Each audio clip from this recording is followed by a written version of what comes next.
อย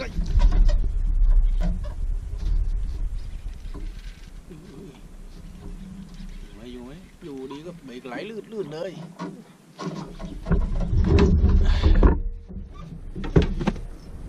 ลำแซะนะครับไตโถนะครับไตโถลำแซะไตโถลำแซะนะครับใช้บริการได้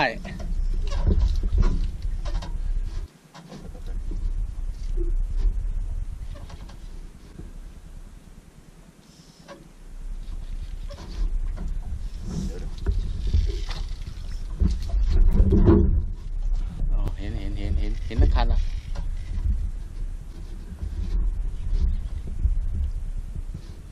เมื่อกี้กัดคันหนึ่งแล้วโดนไปวันแรกเอ็งเข้มเอาไ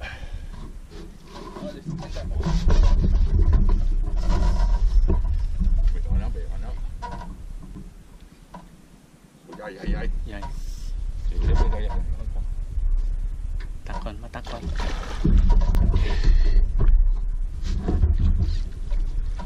เอ้ยช้อนยังไงโอเคหัดหัวยังไม่ขึ้นงัดไม่ได้ต้องให้มันยอมโอเคตักหัวเลยโอ้ยใหญ่มากเลย10 โลครับ10 โลกิโลโอ้โหบิ๊ก10 กิโลใหญ่มากใหญ่มากเลยว้าว Oh, look at it. Look at the head. Oh, look at the size. Oh, ใหญ่ไหมโอเค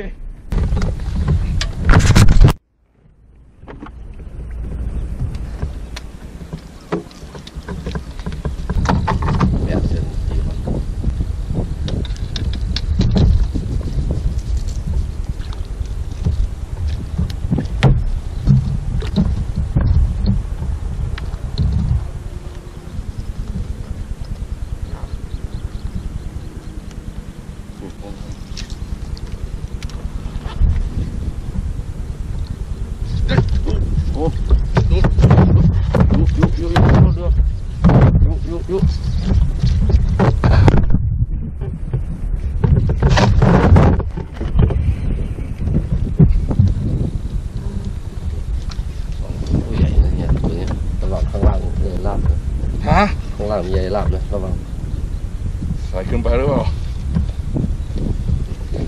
ขึ้นมาใหญ่ตัวนี้ใหญ่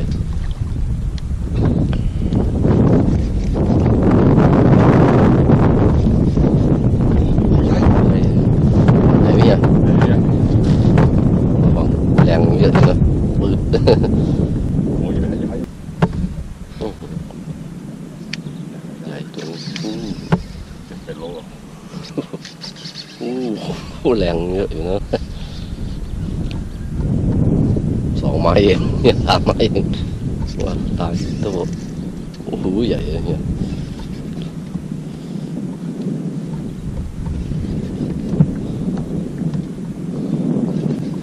ใหญ่ตัวนี้ใหญ่ดำปึ๊ดเลย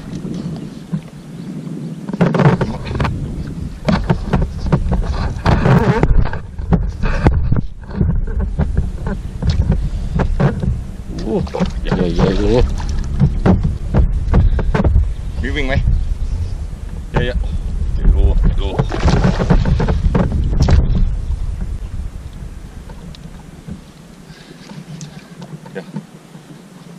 ดี๋ยวโอ้ย10 โลเนี่ย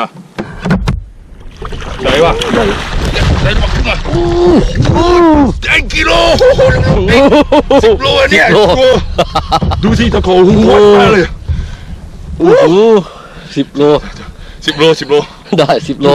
ใช่ไหมครับโอ้โห look at the size of it 50 บาท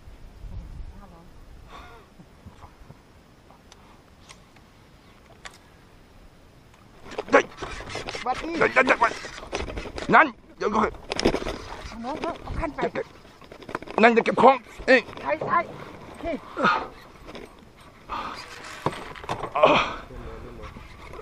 เอาฝาออกก่อน ฝาก็ออกก่อนฝาโอเคกด ถ่ายอย่างนี้นะ ถ่ายกดแล้วยังมีสีแดงไหมสีแดงได้เปล่า โอเค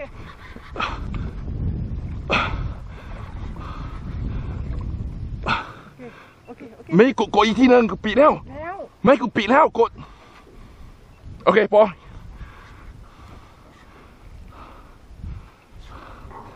พันอยู่เล่นก่อนเดี๋ยวก็หมดแล้ว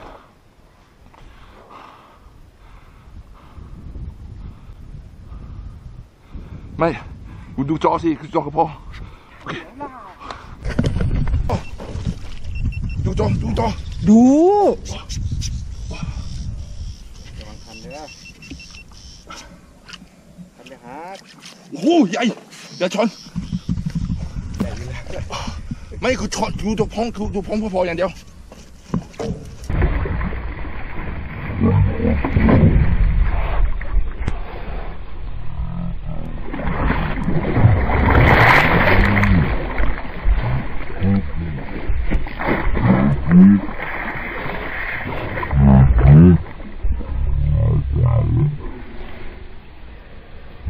ไงเนี่ยใหญ่ถอยเถอะ ใหญ่ไม่ต้องกวนถ่ายโอ้ย ถอยท้องบอล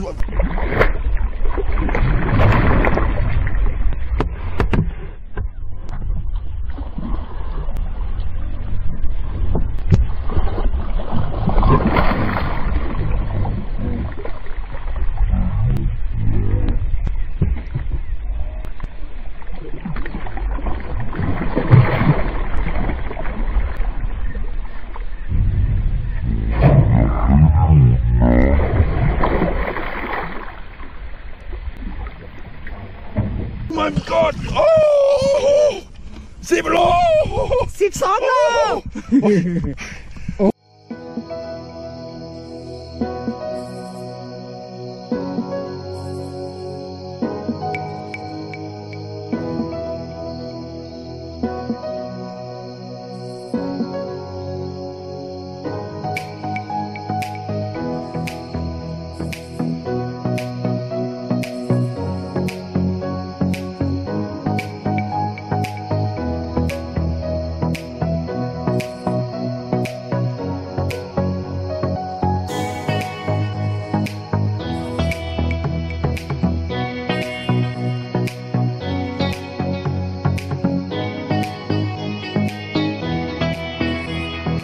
second day 22 pounds 10 kilo 10 kilo okay it's really